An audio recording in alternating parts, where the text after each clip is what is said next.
Balik lagi bareng gua Aditya. Dan apa kabar kalian semua? Semoga kalian semua tetap sehat dan tetap dalam lindungan Tuhan Yang Maha Esa.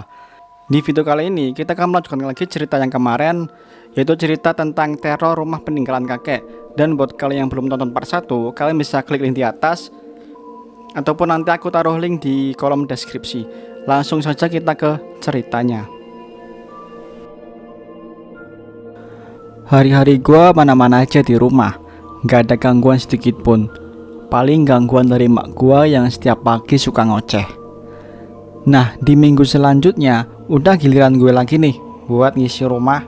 Tapi sekarang giliran sama si Anton dan si Doni.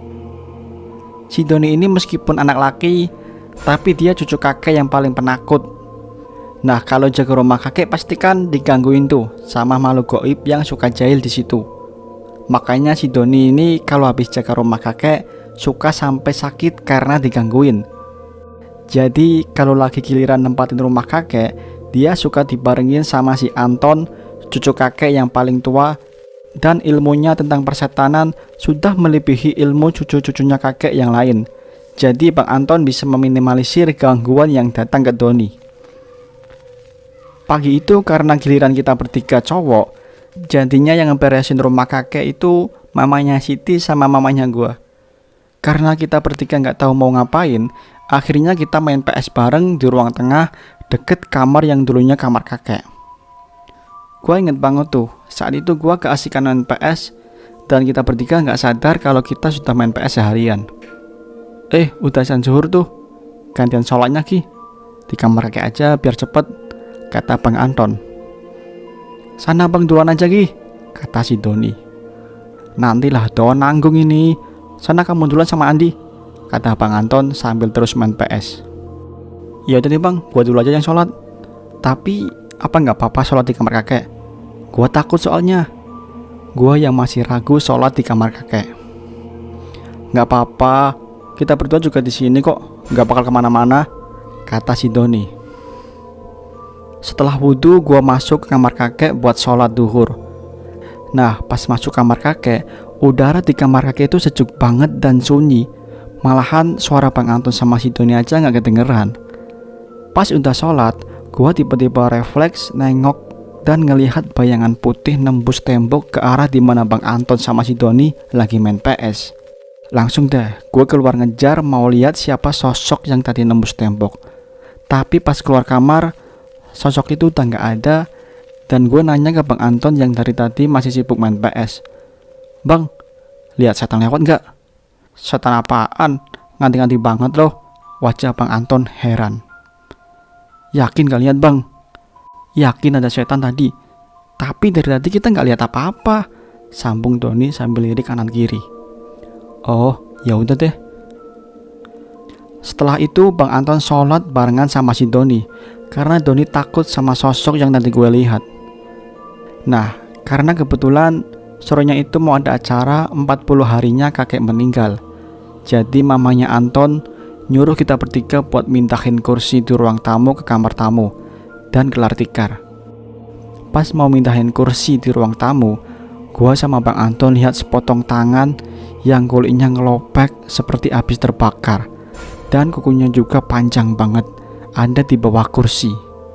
Karena gue sama Bang Anton gak mau nakutin si Doni, jadi kita berdua gak menunjukkan respon apapun.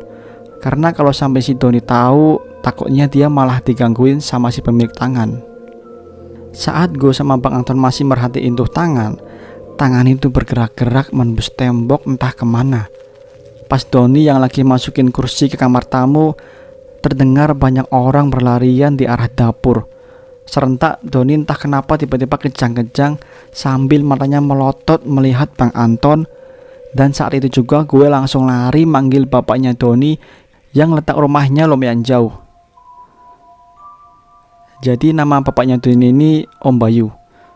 Om, si Doni om, si Doni, sambil lari terengah-engah ke arah rumah Doni. Ada apa Andi kok lari-lari? Doni kenapa? Ngomong yang bener. Om Bayu keluar dari rumah. Itu si Doni om. Si Doni kejang-kejang om. Bicara dengan napas yang masih terengah-engah. Kejang-kejang kenapa Andi? Om Bayu mulai berlari ke arah rumah kakek. Gak tahu Om.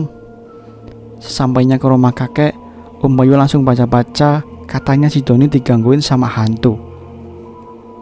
Setelah Doni mulai terlepas dari itu hantu, dia langsung pingsan, lalu diangkat dan ditidurkan di atas kursi yang belum sempat dipindahkan. Saat Doni udah mulai sadar, gue langsung nanya ini kenapa dia tadi kejang-kejang. Don, lu tadi kenapa dah tiba-tiba kejang-kejang? Kejang-kejang? Wajah Doni bingung. Iya, lu tadi kejang-kejang, kenapa? Tadi pas gue mau masukin kursi kamar, gue ngelihat cewek pakai baju putih, rambutnya panjang, duduk di atas lemari, terus dia natap mata gue. Abis itu gue udah gak inget apa-apa lagi. Karena gue, Bang Anton dan Om Bayu gak tega melihat Doni yang lemah lesu, akhirnya kita mau bawa pulang ke rumahnya. Saat kita akan memampang si Doni keluar, tiba-tiba ada suara ketawa dari arah kamar tamu. Hihihi, Doni, mau kemana kamu Doni? Hihihi. Suara tertawa itu semakin kencang. Saat mendengar suara itu, Bang Anton lari ke arah kamar tamu, dan di situ mulut Bang Anton kumat kamit membaca ayat-ayat Al-Quran. Saat Bang Anton membaca ayat Al-Quran, lalu terdengar suara gemuruh dari dalam kamar itu dan hilang seketika. Om Bayu langsung memapang Doni pulang ke rumahnya karena takut terjadi apa-apa lagi. Sedangkan kita berdua tetap di rumah kakek untuk memindahkan kursi-kursi dan menggelar tikar. Saat sudah menggelar tikar dan mau keluar rumah, gue ngerasa ada yang terus ngeliatin dari langit-langit rumah. Gue penasaran dan mencoba melirik buat ngelihat siapa yang dari tadi ngeliatin gue. Belum nengok aja, udah kelihatan kalau ada hantu dengan badan kurus kering dan wajah keriput lagi nempel di langit-langit rumah. Di situ gue coba buat nyuekin apa yang gue lihat dan buru-buru keluar dari rumah kakek. Sorenya kami sekeluarga mengundang warga yang ada di sekitar rumah untuk melaksanakan 40 hari meninggalnya kakek. Saat acara dimulai dan Bapak Ustadz setempat mulai membaca hadroh, tiba-tiba dari arah WC yang ada sumurnya terdengar suara teriakan-teriakan minta tolong. Padahal di WC itu gak ada siapa-siapa. Tolong jangan, sakit. Suara cewek terus merintih dengan keras. Seketika semua warga berhamburan keluar rumah karena ketakutan. Di situ Babak sama Om Bayu pergi ke WC dan ternyata sumber suara itu terdengar dari dalam sumur. Entah apa yang dilakukan Bapak sama Om Bayu, tapi suara itu perlahan menghilang. Karena warga takut kembali ke rumah kakek, akhirnya kami semua melanjutkan acara itu di rumah Om Ahmad. Dan acara 40 hari kakek berlangsung dengan lancar. Karena rumah kakek masih berantakan, akhirnya gua, Bang Anton, Siti, sama Yuda pergi ke rumah kakek buat bersihin rumah. Saat kita berempat lagi bersihin rumah, suara aneh terus bermunculan. Dari suara anak kecil ngejakin main, suara pria bersuara berat, dan suara aneh yang lainnya. Di sini kita nggak ketakutan karena kita berempat, dan kalau ada Bapak kita tenang karena ada Bang Anton.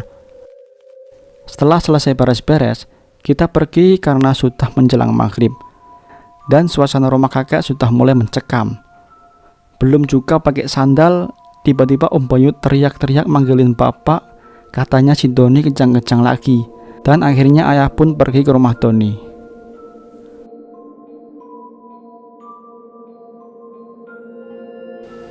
Cerita teror rumah peninggalan kakek ini belum selesai, masih ada part yang selanjutnya. Jadi jika kalian suka sama cerita ini, kalian bisa klik tombol like dan klik juga tombol subscribe dan aktifkan juga loncengnya supaya kalian tahu jika channel ini upload video baru.